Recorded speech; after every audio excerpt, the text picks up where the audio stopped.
nós estamos num lugar celebrativo da morte e ressurreição do Senhor. Nós não adoramos pedras, nem geografias, e a experiência da ressurreição não aconteceu em nenhuma geografia para nós. Aconteceu no nosso coração, como tudo mais. Do ponto de vista da arqueologia, 95, 97% de chance que o lugar da crucificação e da ressurreição tenha sido no lugar oprimidíssimo e feio pelo qual vocês passaram, chamado Santo Sepulcro. Vocês vejam como geografias podem ser deturpadas. Um lugar que antes fora um lugar de execução, o Gólgota, ao lado do qual havia um jardim e um sepulcro novo de José de Arimateia, onde ninguém havia sido sepultado, foi transformado naquele mausoléu oprimido, angustioso. Quem quer que passe por lá, especialmente quando está lotado, e fica lotado logo logo, se sente extremamente oprimido. Ontem nós tivemos uma experiência oposta. Nós estávamos no inferno e vimos como o inferno se transformou num lugar lindo. A geografia do Geena foi para o outro lado. Aquela ali já foi uma geografia de morte e também de um jardim de ressurreição lindo. E a Santa Helena, mãe de Constantino, começou a estragar o lugar e ele não parou mais de ser estragado. Aqui, por uma série de coincidências, nós temos essa espécie de Jesus Land, como eu prefiro pensar, que é uma espécie de Epcot Center da ressurreição, porque todos os elementos reconstituem aquela imagem original perdida e que aqui está presente. Vocês viram também, enquanto João Batista andava com vocês, como cristãos, desde a antiguidade, gostaram desse lugar por razões diversas. Mas, por exemplo, a tumba que está aqui e que tem marcas cristãs nela, cruzes e outras coisas, ela não é do primeiro século. Ela é da era e da época de Salomão, e ela faz parte de um sarcófago que entra nesse maciço rochoso, onde há 6 outras tumbas atrás e conectadas a ela. Foi uma descoberta daquele meu amigo com quem eu estive ontem, Dr. Gabriel Bacaí, que compartilhou isso comigo há 30 anos atrás. E quando eu dei essa notícia, ele me disse: cuidado, porque você vai ser perseguido quando você der essa notícia. Eu dei a notícia e em rede nacional de TV, escrevi a respeito há 30 anos, mudou a perspectiva de muita gente. Saiu inclusive no Christianity Today nos Estados Unidos o início do conflito. Hoje, a custódia desse lugar, que é dos ingleses, por uma questão de simplicidade de coração, e eu não discuto esse assunto, não é importante. Eles gostam de realmente pensar que foi aqui. Eu sei que o lugar onde Jesus ressuscitou foi aqui. E no coração de cada um de vocês também foi. Ele não está aqui. Ressuscitou, como havia dito. Os restos mortais dele não estão em lugar nenhum na terra. Isso é o que faz toda a diferença. Porque se tivesse alguma evidência da ressurreição aqui, ele era equivalente a Siddhartha, a Zoroastro, a Confúcio, a Maomé ou a qualquer outro. O que o diferencia é a sua transhistoricidade. Ele não é palpável em nenhum lugar, exceto na experiência da fé e do coração. Não porque não tenha sido histórico, foi mais do que histórico, e cada dia que passa, o Jesus histórico fica mais forte à medida em que a própria arqueologia vai se aprofundando. Ontem, por exemplo, nós estivemos com o Dr. Gabriel Bacaí num lugar onde as implicações históricas da presença histórica de Jesus aqui em Jerusalém estavam inferidas em vários aspectos. Como, por exemplo, no dia que eu gravei lá em Magdala, na cidade de Maria Madalena, aquilo é um libelo em favor do Cristo histórico poderoso, porque mostra que cerca de 8 ou 9 anos depois da ressurreição, cristãos e judeus estavam se reunindo para adorar juntos numa sinagoga dos dias de Jesus. Ora, se não tivesse sido absolutamente histórico, não se constrói uma invenção nem um mito em 7, 6, 8 anos. Isso leva muitos séculos para acontecer. Mas isso tudo sobre o Jesus mítico é apenas uma questão de acadêmicos incrédulos. Não há nada que de fato leve nessa direção. Flávio Joséfos, que foi o principal historiador dos judeus, na história dos judeus e nas antiguidades, ele faz uma afirmação explícita e linda sobre Jesus, dizendo que viveu na Galiléia um homem, se é que se o poderia chamar de homem, porque os seus discípulos o viam como Deus, e não era absolutamente difícil imaginá-lo como tal, porque ele andou por toda parte fazendo toda sorte de bem, e os seus contemporâneos não suportaram a sua presença e o crucificaram. Ele disse, porém, até os nossos dias não para de crescer o número daqueles que testemunham que ele vive. Então há tantas coisas que eu poderia lhes falar, mas não é este o caso. O que interessa é que num lugar semelhante a este, sem os arranjos da modernidade que aqui nós temos, na tumba original de José de Arimateia, que era um homem rico, pertencente ao Sinédrio de Jerusalém, amigo de Nicodemos, discípulo de Jesus, ainda que ocultamente, como diz o Evangelho de João, uma vez que Jesus morreu, e morreu logo, na cruz, morreu porque o coração dele explodiu.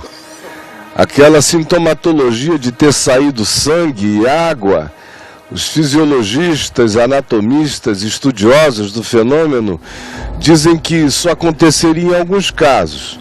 Se ele sofresse de pleuresia pulmonar, o que faria dele um indivíduo incapaz praticamente de andar, o que não aconteceu com ele. Vocês viam como ele percorria quilômetros e quilômetros, atravessava o país a pé para todo lado. Segundo lugar, ele tinha que ter uma condição cardíaca muito pior do que a minha, sofreu de uma angina horrorosa ou coisas do gênero, e tinha que estar vivendo uma situação pré-infartiva. A terceira, que eles dizem, é que só se encontraria aquele tipo de evidência, com aquele sintoma, quando o soldado romano enfiou a lança e saiu sangue e água, se ele tivesse tido o seu coração explodido de dentro para fora. Dor impensável, totalmente coerente com o suar sangue no jardim do Getsêmani, com as agonias que o fizeram dizer: minha alma está triste, angustiada até a morte. O fato é que Jesus morreu de dor. Ele tomou sobre si as nossas iniquidades e os nossos pecados levou sobre si. O castigo que nos traz a paz estava sobre ele, e pelas suas pisaduras nós fomos sarados. O episódio da cruz foi um episódio de evasão, de fuga de amigos.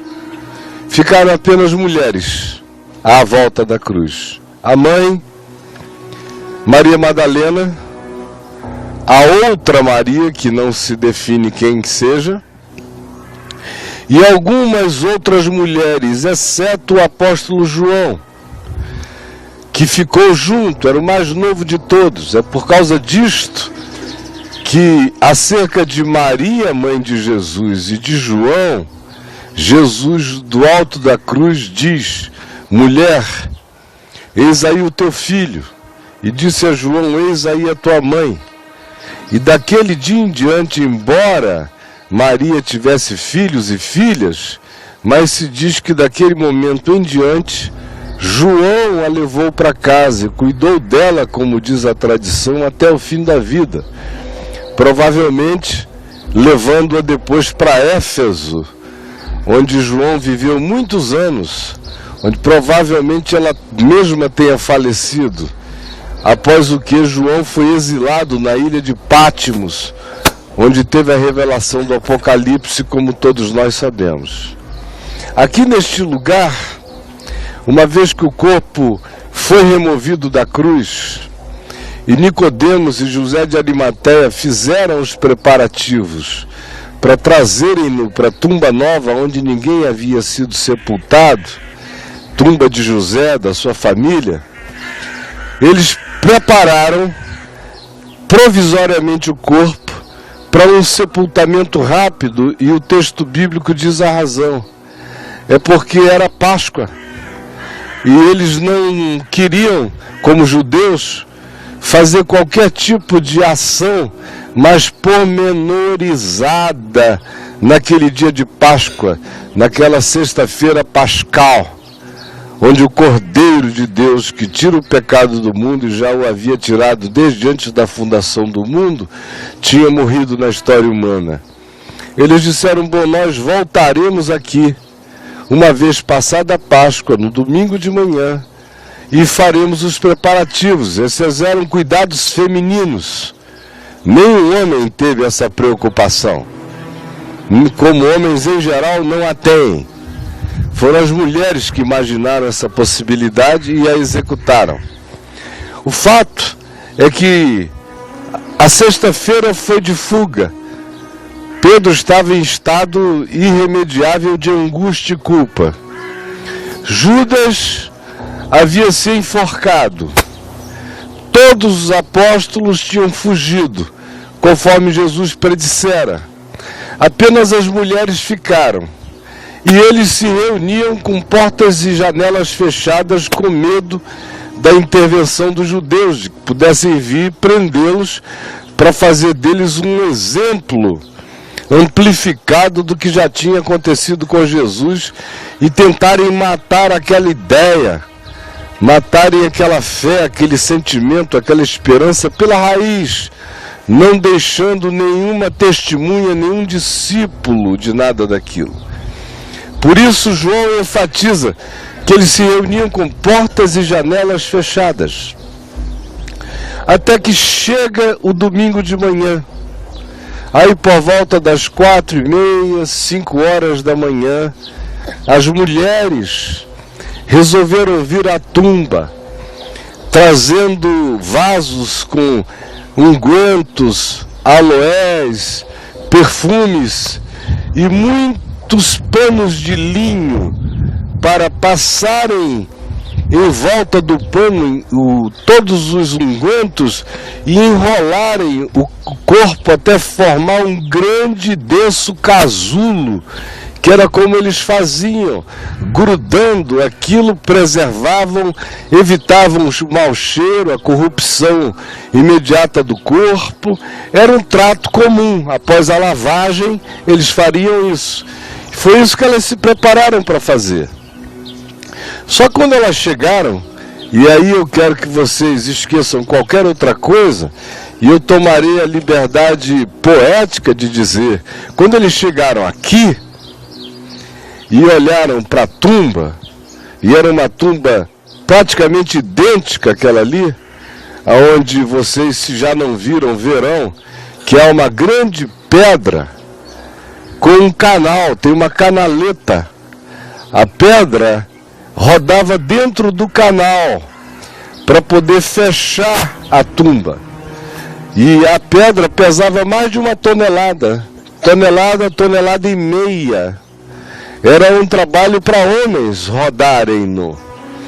E mais do que isso, vocês lembram que as autoridades do Sinédrio procuraram os judeus e disseram: olha, aquele embusteiro, enquanto vivia, disse que ressuscitaria no 3º dia. Então nós queremos pedir que vocês usem as prerrogativas do selo inviolável de César e fechem a tumba e selem-na com o selo do imperador, porque se alguém quebrar o selo será imediatamente punido e crucificado. E além do que, nós pedimos que vocês coloquem à porta uma guarda romana. E eles puseram à porta guardas que ficaram à frente do jardim e postados adiante da tumba, para evitarem qualquer que fosse, na paranoia deles, a ideia de que os discípulos fossem mal intencionados, viessem roubar o corpo, para depois dizer ressuscitou. E eles disseram: nesse caso, se assim acontecer, o segundo embuste será pior do que o primeiro, e aí já não haverá mais cura. Essa será uma crença que não se poderá mais vencer. E foi isso que fizeram. De modo que as mulheres chegam aqui 4h30, 5 horas da manhã, com essa finalidade. Quando olham, a pedra do sepulcro estava removida. A versão de Mateus nos diz que os guardas que tomavam conta do lugar viram uma aparição de anjos com aparência de relâmpagos. Nem o Spielberg criou uma figura assim tão extraordinária. Eram anjos relâmpagos, aquelas figuras relampejantes, falantes, e dizendo: por que buscais entre os mortos aquele que vive? Ele não está aqui. Ressuscitou, como havia dito. No texto de João, nós vamos encontrar uma outra manifestação deles posterior. Primeiro é esta, que deixa os guardas, segundo a descrição de Mateus, trêmulos e espavoridos, como se estivessem mortos. Eles não conseguiam mexer um músculo do corpo. Não é para menos, qualquer um de nós que tivesse um avistamento dessa natureza, isso é transalienígena, um negócio desse. Aqueles cinzas que o pessoal diz que vêm por aí é brincadeira, perto de um encontro com relâmpagos falantes.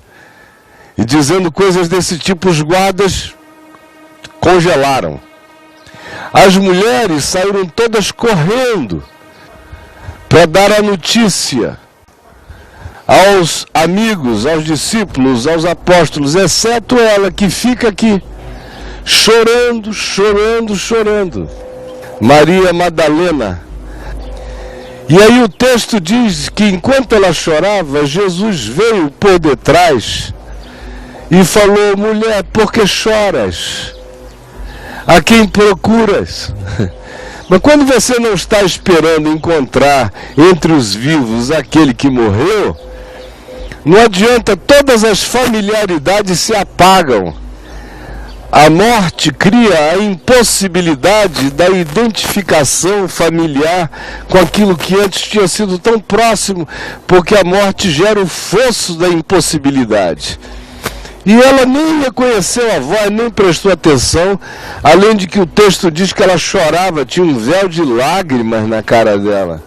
Aí ela se vira, toda chorosa, sem enxergar direito, com aquela cortina de lágrimas, pensando ser o jardineiro do lugar.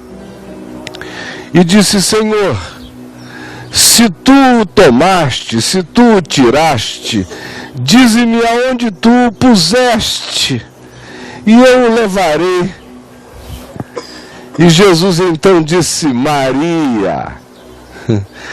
Quando ela ouviu aquele nome, com aquela voz, com aquela ternura, com aquela intimidade, Maria, ela reconheceu que era o Senhor, limpou a cara e quis pular em cima dele, dizendo: Rabi, Rabone, mestre.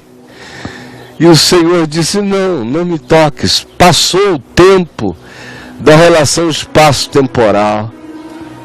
Passou o tempo de assentar-se aos meus pés, de ficar conversando. Agora iniciou uma nova era, um novo tempo. Já não é mais o tempo da tangibilidade, da tactibilidade. Agora é o tempo de vocês me perceberem em espírito e em verdade. Você está começando a aprender isso aqui e agora. Não é mais para isto. Não que ele não fosse palpável. Prova disso é que quando ele apareceu aos discípulos incrédulos dentro da casa, e eles não podiam acreditar, pensaram que era uma fantasmagoria, o que foi que Jesus disse? Vede que o Espírito não tem carne nem ossos como vedes que eu tenho. Apalpai-me, verificai. Foi o que ele disse também a Tomé: bota aqui a tua mão, pega a tua mão e põe-la no meu lado. Então não se tratava de uma impossibilidade tátil. Quando ele disse o que disse a Maria, ele estava estabelecendo a nova pedagogia. A pedagogia da relação não concreta, não visível, não observável, não geografizável, não localizável, apenas existencializada, provada no coração. Por isso ele diz: não me toques, mas vai, diz aos meus irmãos que se dirijam a Galiléia e lá me verão. E ela sai para dar a notícia. Quando chega na casa, entra, anuncia aos homens: o Senhor ressuscitou, eu acabei de vê-lo. Aí alguns disseram: Pedro também disse ter tido a mesma experiência. Mas eles mesmos não podiam crer, achavam que era uma alucinação, porque era uma mulher nervosa que estava dizendo isso, de quem Jesus tinha expelido 7 demônios, e que tinha toda a preconcepção, o desejo, a fantasia de encontrá-lo vivo, de fazer qualquer coisa, ou mesmo de se tornar a protetora do seu corpo. Então o coração deles creu descrendo. Assim como Pedro, quando teve a percepção, que é apenas uma alusão simples, disse, ele também já apareceu a Cefas. E Paulo diz em 1 Coríntios 15, ele também apareceu a Cefas. Mas ninguém alonga a descrição, nem o tempo, a duração da percepção, não produziu no coração da coletividade certezas. Prova disso foi o que aconteceu no fim daquele dia de domingo, quando 2 deles, um discípulo chamado Cleopas, juntamente com outro amigo, andavam aqui de Jerusalém, na direção de Emaús, que está na direção de Tel Aviv, que distava de Jerusalém 60 estádios, ou seja, 12 a 13 quilômetros. É um lugar ainda hoje visitável, muito aconchegante para o meu coração. Só tem uma ruínazinha de uma edificação francesa, mas charmosíssima lá no lugar. Eu gosto muito de passar por lá. Infelizmente não dará tempo nessa ocasião nossa, mas naquele dia eles estavam andando para lá, lembrando as histórias de sexta-feira, da morte, da frustração, de tudo que lhes tinha acontecido e de como eles tinham ficado completamente arrasados quando Jesus vem e vai caminhando com eles, e eles não o reconhecem pelas mesmas razões. Primeiro, por esse fosso da impossibilidade que a morte causa. Em segundo lugar, porque Jesus estava ressuscitado. E a ressurreição gera uma transcircunstancialidade física. Tudo que é marca, tudo que é contingência, tudo que é pé de galinha, tudo que é marca de sol, todas as cicatrizes de 33 anos todos os bofetes, todos os socos, todas as machucaduras, tudo que já lhe tinha ocorrido, estava tudo isso transformoseado na glória de uma ressurreição singela, aonde a pessoa estava ali, mas para além da contingência imediata do reconhecimento das marcas que o tempo impõe e que a gente nem percebe, porque a gente existe sob tais circunstâncias. Foi por causa disto que aqueles que andavam para Emaús não o reconheceram, exceto quando ele partiu o pão. Enquanto isso ele lhes falava, o coração lhes ardia, lhes queimava, mas foi no ato do partir do pão que eles vieram a reconhecê-lo. Ora, tudo isso eu estou dizendo apenas para nos trazer à memória as ocorrências rápidas daquele domingo de manhã. Mas isto aí, eu não precisava falar aqui, vocês têm Novo Testamento para ler. O que eu quero falar aqui é outra coisa totalmente diferente. Não, absolutamente idêntica, só que sem o contexto histórico, narrativo da ressurreição. Mas é um texto que afirma o que aconteceu aqui naquela manhã, que não aconteceu apenas numa manhã de domingo, é um acontecimento de uma certa manhã de domingo, tanto quanto é um acontecimento de antes da fundação do mundo, tanto quanto é um acontecimento de hoje, tanto quanto é um acontecimento de todos os dias, aonde a falência é vencida pela esperança e pela graça do poder e do fator vida de Deus agindo em nós. Que texto é esse que eu quero ler com vocês? Está aqui em Apocalipse, capítulo 5. Olha só o que se diz. Vi na mão direita daquele que estava sentado no trono um livro escrito por dentro e por fora, de todo selado com 7 selos. Vi também um anjo forte que proclamava em grande voz: quem é digno de abrir o livro e de lhe desatar os selos? Ora, nem no céu, nem sobre a terra, nem debaixo da terra, ninguém podia abrir o livro, nem mesmo olhar para ele. E eu, João, chorava muito, porque ninguém foi achado digno de abrir o livro, nem mesmo de olhar para ele. Todavia, um dos anciãos me disse: não chores, ou, como diz o texto original, pare de chorar. Eis que o leão da tribo de Judá, a raiz de Davi, venceu para abrir o livro e os seus 7 selos. Então vi no meio do trono e dos 4 seres viventes, e entre os anciãos de pé, um cordeiro como tinha sido morto. Ele tinha 7 chifres, tudo isso é simbólico, como 7 olhos, que são os 7 Espíritos de Deus enviados oniscientemente sobre toda a terra e sobre todas as dimensões. Veio, pois, o Cordeiro e tomou o livro da mão direita daquele inominável, cujo nome não é nem mencionado, e que estava sentado no trono do universo. E quando tomou o livro, os 4 seres viventes e os 24 anciãos prostraram-se diante do Cordeiro eterno, tendo cada um deles uma harpa e taças de ouro cheias de incenso, que são as orações dos santos, louvor e intercessão apresentados diante dele. E entoavam um novo cântico, dizendo: digno és de tomar o livro e de abrir-lhe os selos, porque foste morto, e com o teu sangue compraste para Deus os que procedem de toda tribo, de toda língua, de todo povo e de toda nação, e para o nosso Deus os constituíste reino e sacerdotes, e reinarão sobre a terra.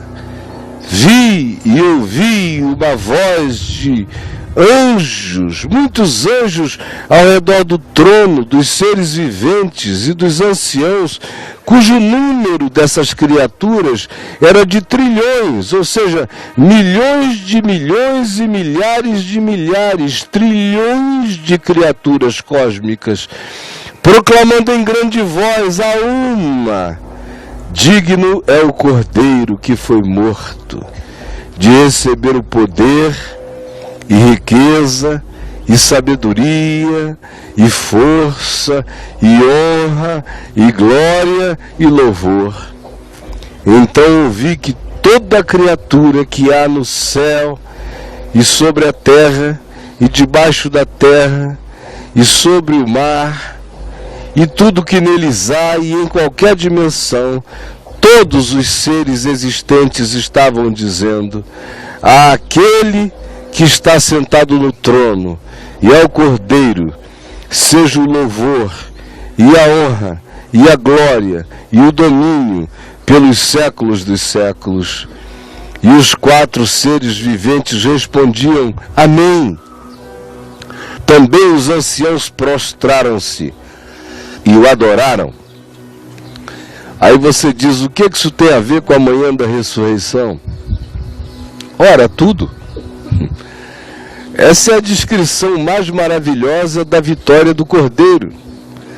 Na realidade, esse texto de João 5 só é realidade, só se cumpriu como tal, porque a tumba se abriu na história. Por isso ele é digno, é o único digno. E a descrição que se faz aqui é profundamente semelhante ao espírito do que havia no lugar e entre os discípulos antes de eles terem a certeza absoluta da ressurreição. Porque qual era o espírito? É o de desânimo absoluto. É uma angústia existencial total, expressa na declaração que diz acerca de João: e eu chorava muito, porque não havia saída para a espécie humana. Não havia ninguém digno de abrir o livro. Que livro é esse? Esse é o livro da história. É o livro do significado de todas as coisas. É o livro da finalização significante da existência. É o livro da desabsurdificação do nosso existir, o nosso e de todas as criaturas. Sem Jesus, a existência é um absurdo. Imaginem só, que absurdo. Eu estou aqui e eu penso, mas se não existe um Deus infinito, pessoal, que é amor e que pense, a minha solidão cósmica não só é absoluta, como eu me torno um ser capaz de pensar num universo onde o que quer que o tenha criado não sabe de si, não ama e não é capaz de pensar. Eu me tornei um freak cósmico. Passei a amar no universo onde não há amor. Aprendi a saber de mim no universo onde qualquer energia criadora não sabe de si. Passei a ter uma esperança onde o conjunto de todas as coisas criadas existe sem saber o que é esperança. Amo idiotamente. Amo filhos, amo esposa, amo vida. No universo, por exemplo, do ponto de vista budista, onde no máximo quando você parte em estado de iluminação, mergulha no nirvana, sem autopercepção, sem saber de si para sempre. O melhor cenário universal sem o Deus que é amor é um absurdo total.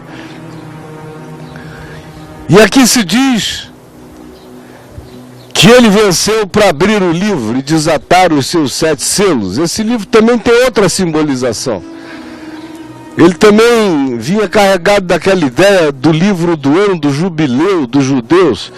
Vocês sabem que os judeus, eles tinham uma repartição de terra em que, se você era dono de um lote de terra, de uma fazenda, sua família, e você, por fim, empobrecesse e perdesse a sua terra, você a perderia por 50 anos. Quem quer que comprasse, saberia que seria dono da sua propriedade apenas por 50 anos, para explorá-la. Era quase um arrendamento. Mas 50 anos depois, todas as terras originais voltavam às famílias originais, para que não houvesse acumulação latifundiária na terra. Estava escrito no livro de Levítico, reafirmado em Deuteronômio, era assim que se praticava. E era um livro selado à porta da cidade pelos anciãos.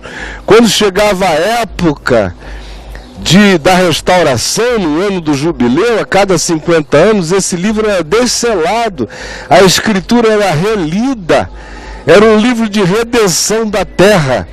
Tudo voltava aos seus proprietários originais. Essa mesma ideia está presente aqui. Essa terra usurpada, a terra que jaz no maligno, o mundo que jaz no maligno sem esperança, onde ninguém era digno de restaurar, de trazer aquilo para o seu estado original, que aqui se diz: os que assim crerem reinarão sobre a terra, tomarão de novo posse do que lhes foi despossuído. Esse livro traz e carrega essa ideia também.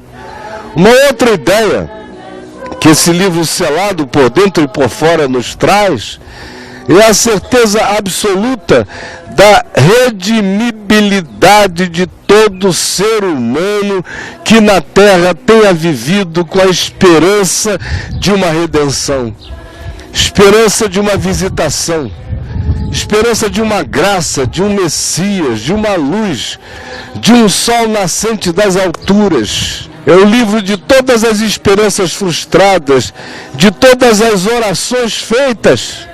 Como a gente vê aqui, os anciãos trazendo os cálices com as orações, as súplicas, são as súplicas da humanidade.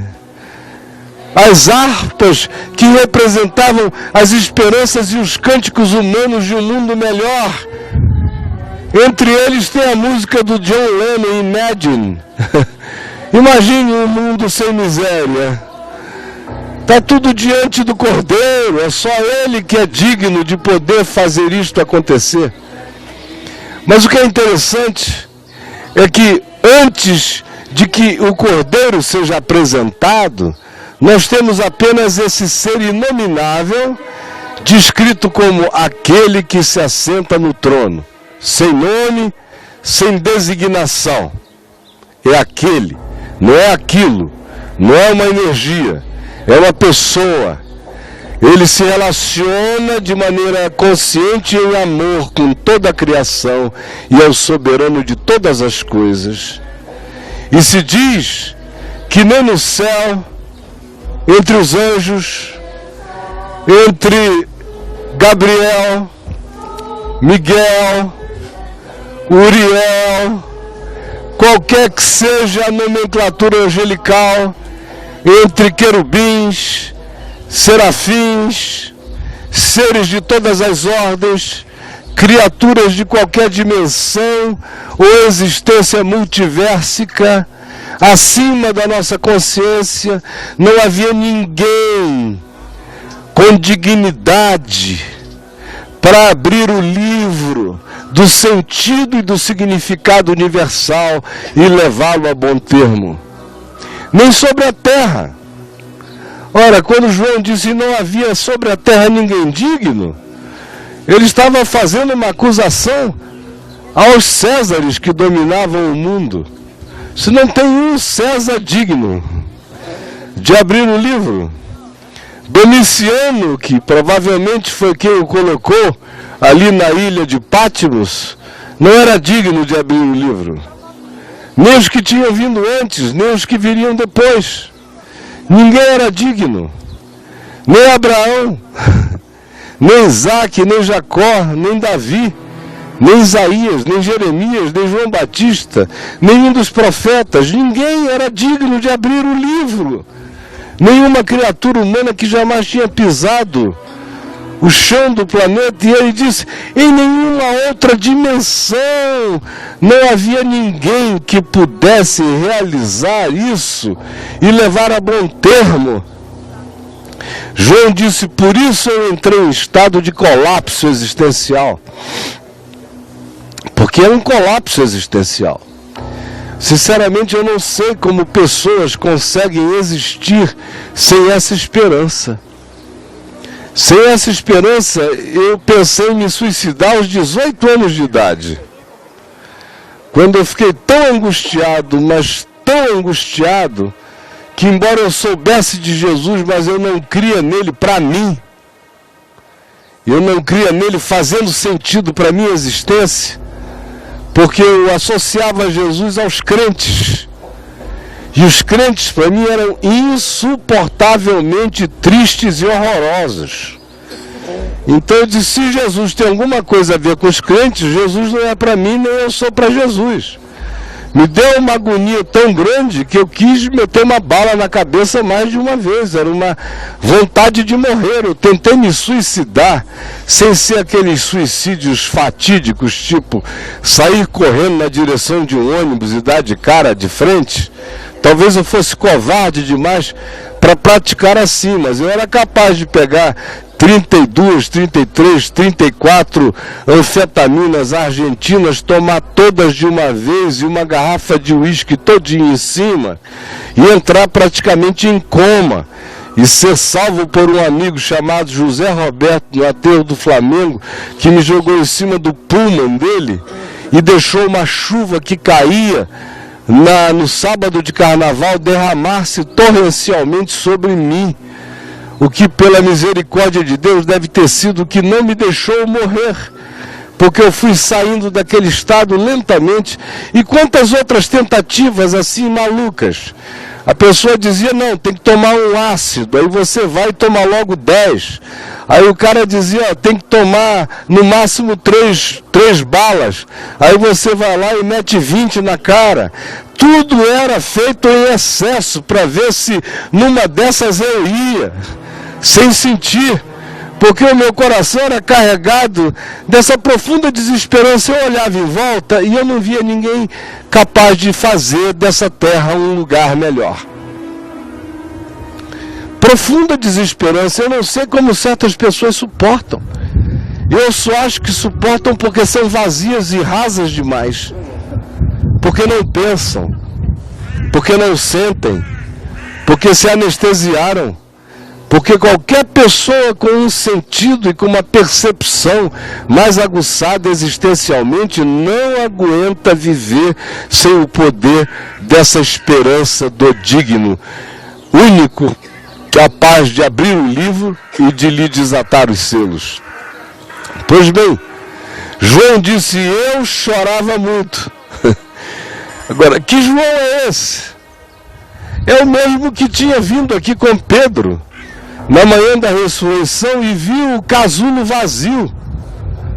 O corpo que tinha sido envolvido já em panos, com alguns aloés, com alguns ungüentos, estava vazio como um casulo. Ele saíra de dentro, atravessara sem se debater, ele simplesmente atravessara o material, que foi o que fez João ver e crer.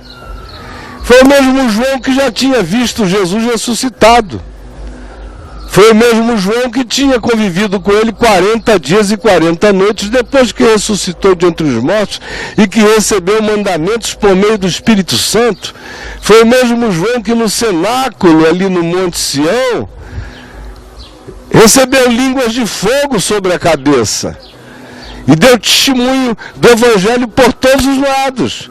e que agora, por amor a Cristo, estava exilado na ilha de Pátimos. Mas mesmo a esperança histórica dele, diante daquele quadro pintado, dentro do qual ele foi imerso, aquele cenário universal, transdimensional, de desesperança total e absoluta, onde não havia nenhuma criatura digna de fazer o universo ganhar sentido. Ele disse: eu entrei numa convulsão angustiosa, agoniada, e eu chorava muito. Até que um dos anciãos que assistem na presença de Deus veio, bateu em mim e disse: para de chorar, olha ali. E aí se diz que o leão da tribo de Judá, a raiz de Davi, foi o que ele disse, venceu para abrir o livro e lhe desatar os selos. Aí João volta-se para olhar, e quando ele volta, ele não vê o rei glorioso, ele não vê o Messias dos judeus, ele vê o Cordeiro como havia sido morto. A cruz é essa vitória, é o Cordeiro imolado antes da fundação do mundo. Antes de haver criação, já tinha havido a graça, a promessa e a certeza da redenção. O universo já foi criado sob o signo da redimibilidade, sobre o signo da graça. E o coração dele se enternece, e aí ele olha o resultado final, que é o que eu gostaria que a gente visse aqui hoje pela fé. Porque olha só, minha gente, eu quero lhes dizer uma coisa. Eu tenho tido dias, anos e momentos de muitas tristezas. Quando a gente olha em volta e parece que tudo aquilo pelo que você trabalhou e se esforçou e se deu, não produziu nada. Um dia eu fui um garoto de 18 anos de idade que sonhou que no Brasil um dia haveria um povo santo, um povo saudável, um povo puro, um povo que só não entendia ainda o Evangelho porque não havia quem lhes explicasse. A minha oração diária era: Senhor, me dá discernimento, me enche de sabedoria, me dá unção, para que eu seja capaz de explicar para esse povo o Evangelho, porque eles não são gente do Evangelho, porque não há quem lhes explique. Me ajuda. Há quantos anos? Foram 10 anos de jejuns, às vezes 5 dias sem comer, sem beber, de joelho igual um camelo, lendo o Novo Testamento, querendo que ele entrasse até nas minhas células, que ele virasse célula-tronco em mim, que ele me pervadisse, que ele tomasse conta do meu inconsciente. Deus sabe as milhões de vezes, as milhares de vezes, por todo o Brasil, por toda a terra, que cansado, arrebentado, longe de filhos, sem nenhuma motivação física para ir, exaurido, exausto. Aos 22 anos eu me sentia com 92. Era tanta miséria que eu não era capaz de sorrir. Mas eu cria que aquele esforço iria produzir uma geração nova de pastores, que seriam pastores segundo o coração de Deus, que apacentariam as pessoas com graça, com bondade, com misericórdia. E eu dei a minha vida com toda a paixão. Todo o dinheiro que eu podia ter tido, e eu ganhei muito dinheiro. Eu vendi milhões de livros, eu não fiquei com nada, eu dei tudo. Milhares e milhares de CDs, de DVDs, de fita cassete, eu não fiquei com nada. Deus, os anjos, minha mulher, meus filhos e o diabo sabem que eu não fiquei com nada, nunca quis nada, nunca quis me beneficiar de nada. Eu só queria que o Evangelho se espalhasse. Aí depois aconteceu o que aconteceu em 98. E eu fui dado como morto, assisti meu funeral. e uma sucessão de tristezas e de desgraças e de lutos e de perdas e de angústias e de contradições e de não reconhecimento de mim mesmo, como se eu tivesse me desconectado de mim. A angústia daquilo me deu ímpetos e vontades de morrer milhões de vezes. Deus sabe quantas vezes eu pedi a morte, pedi para não acordar, pedi para alguma coisa acontecer, pedi para algum acidente me levar. Quando me deram uma vez uma notícia, assim que eu tinha conhecido a Adriana, 20 dias depois de que eu estava com câncer no intestino, eu quase fiquei alegre, porque ia acabar logo. E eu conhecia a ressurreição, eu conhecia a palavra, eu conhecia tudo, mas há momentos na vida em que tudo que você sabe com a mente, tudo que você sabe com o coração, é esmagado por frustrações, por dores, por decepções, por angústias indizíveis. E eu chorava muito. Tive a bênção de ter a minha mulher, que chegou na minha vida para bater no meu ombro e dizer: para de chorar. Tive a bênção do meu pai, que nunca deu a mínima para aquilo e dizia: meu filho, aquele que te levantou não vai terminar a obra assim, vai concluí-la em glória. Mas eu chorava muito. Só Deus sabe o quanto eu chorava. As tristezas, as frustrações do coração. Não é possível que você entregue a sua vida inteira com tanta paixão para depois ver apenas isto. O que vocês acham que eu sinto? Quando todo dia, como hoje de madrugada, eu postei lá uma macumba evangélica acontecendo, uma pentelhoscúmbica acontecendo, um negócio maluco. Aí quando você vê esses pastores loucos falsificando Jesus, vendendo Deus, um Deus que é o diabo, o coração entra num estado de dor angustiosa, horrível. Dá uma vontade de desistir, de ir embora, de dizer: vou te servir numa ilha deserta, não quero mais nem saber o que está acontecendo.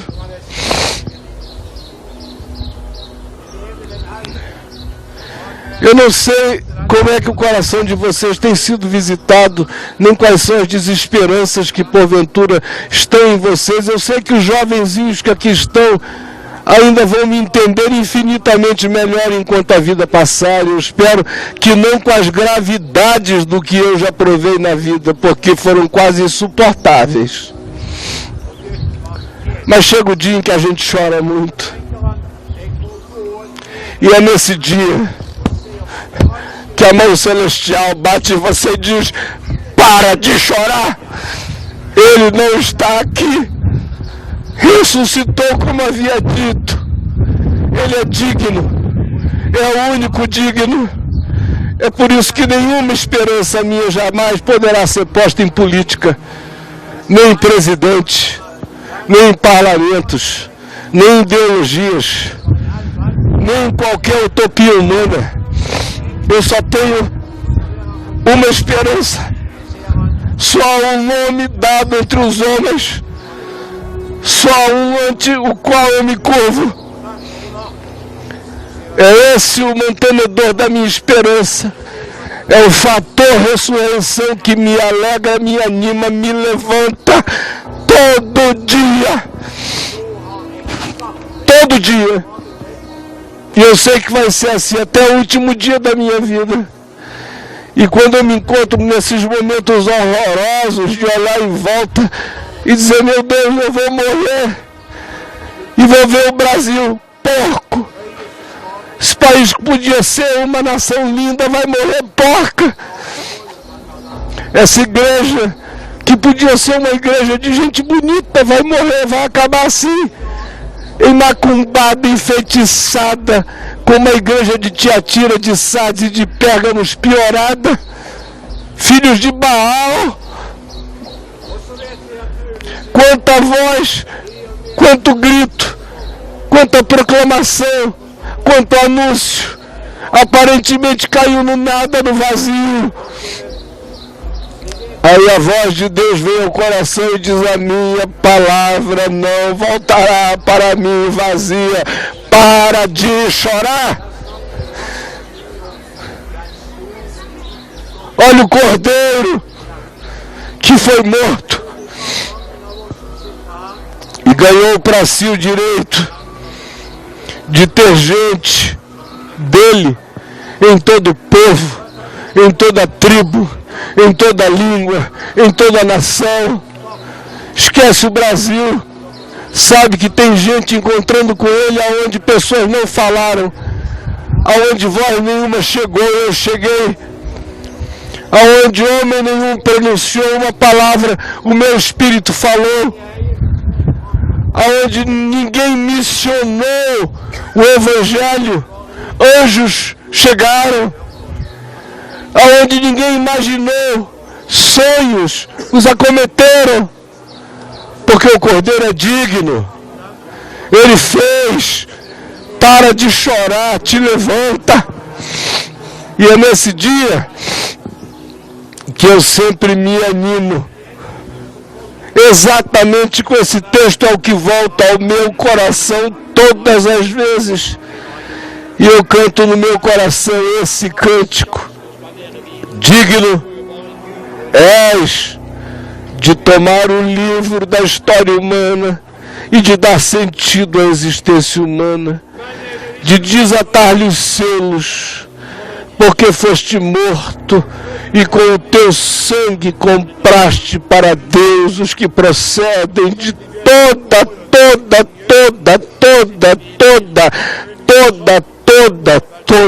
tribo, toda língua, todo povo e toda nação. E para o nosso Deus, sem que a igreja saiba, sem que ninguém saiba, no silêncio do vento que sopra onde quer, Deus os constituiu reino e sacerdotes.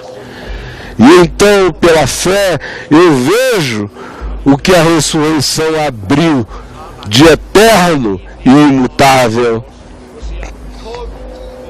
Eu vejo milhões de milhões, milhares de milhares, trilhões e trilhões, mais do que todos os que já habitaram o planeta Terra. Vejo civilizações conhecidas e não conhecidas, universos percebidos e não percebidos, camadas e camadas e camadas dimensionais de seres conscientes. Vejo tudo convergindo para esse Cordeiro eterno, que tira o pecado deste mundo e tira o pecado de qualquer outro mundo, porque Ele é o Cordeiro de todos os mundos, de todas as dimensões, de todos os universos e de todas as criaturas. É o Senhor de todos. Porque sendo Deus, não julgou como usurpação ser igual a Deus, antes a si mesmo se humilhou, assumindo a forma de servo, reconhecido entre os pequenos como o menor de todos, e foi obediente até a morte. Foi o único que fez a vontade de Deus e alimentou-se dela todos os dias da sua vida, e se tornou digno de abrir o livro, de desatar os selos deste mundo e de qualquer outro mundo. É só quando meu coração pensa nisso, se alegra nisto, que seja qual seja a circunstância, eu me ponho de pé de novo, e pela misericórdia de Deus, pôr-me-ei de pé de novo sempre, porque jamais deixará de haver esse tapa eterno, dizendo: Caio, para de chorar, olha o Cordeiro, Ele é o único digno. A Marina Silva, minha querida amiga, graças a Deus ela não foi presidente da República para não ter que viver a frustração de todo mundo dizer que ela tinha toda boa intenção, mas não era digna de abrir o livro e desatar os selos. Cada dia que passa, a minha desesperança em relação aos humanos é maior. E a minha esperança em relação à intervenção de Deus é infinitamente maior. A gente olha para esse ISIS matando gente por aí. A Síria, hoje de manhã, eu postei uma foto de uma criancinha ontem. Não sei quem viu no meu Facebook. Uma criancinha que já não sabe distinguir uma câmera de uma arma. Aí chegou um repórter na vila dela com uma câmera e ela fez assim. Aquela carinha de pânico. Porque já não sabe mais diferenciar o que filma do que mata. Porque o mundo está ficando cada vez pior. A América Latina está se transformando num continente de tiranos. Outra vez. A Europa está tendo recrudescimentos extremamente segregários, preconceituosos. O Oriente Médio está nesse estado desgraçado que a gente vê. A Coreia do Norte é um surto só. A China, o que tem de poder de um lado, tem de imprevisibilidade do outro. A Rússia, coitada, nunca consegue ficar livre dos Putins. É um Putin depois do outro. Sempre com espírito de dominação. Mas há um que abriu o livro, que desatou os selos. E hoje, amigos, nesse nosso último encontro aqui em Jerusalém para falarmos da palavra, eu quero implorar a vocês que seja o que seja que venha acontecer, não se esqueçam, parem de chorar, não se auto-vitimem, não desistam, não baixem a cabeça. Não é nenhuma realeza que nos salvará. Chegará o dia em que o universo inteiro será uma única canção de louvor. Isso não é utopia. Bem-aventurado é aquele que crê que ele não está aqui, ressuscitou como havia dito. É a não achabilidade dele que é a garantia dessa presença que realizará a dignidade do significado das nossas existências eternamente. Amém. Nós vamos tomar a ceia do Senhor juntos. E vamos fazer isso com essa alegria no nosso coração.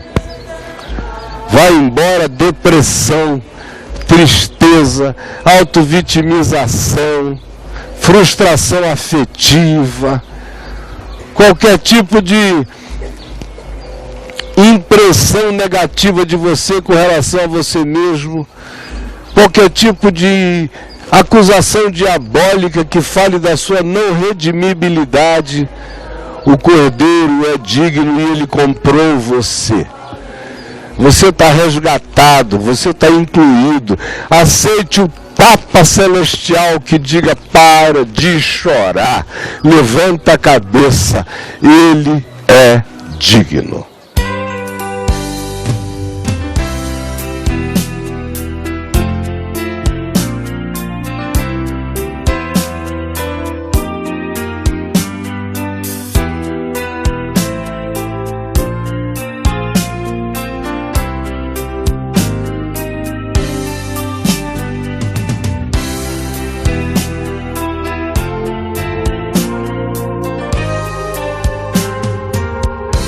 Na noite que o Senhor Jesus foi traído, ele tomou um pão e o partiu e o deu aos seus discípulos, dizendo-lhes: isto é o meu corpo.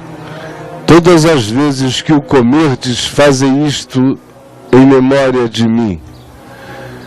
O corpo não é a carne, não é o sangue. O corpo, ele disse, é espírito e vida. Espírito e vida, comamos dele.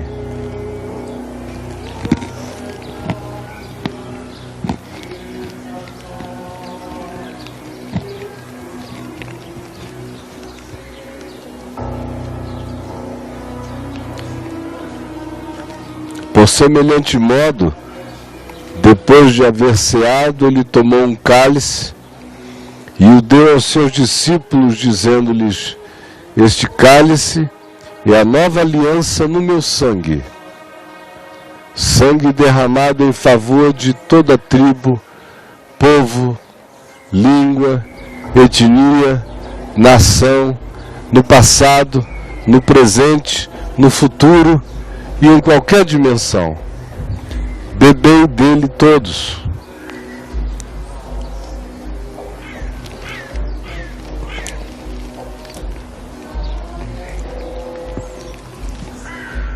Pai nosso que estás nos céus, santificado seja o teu nome.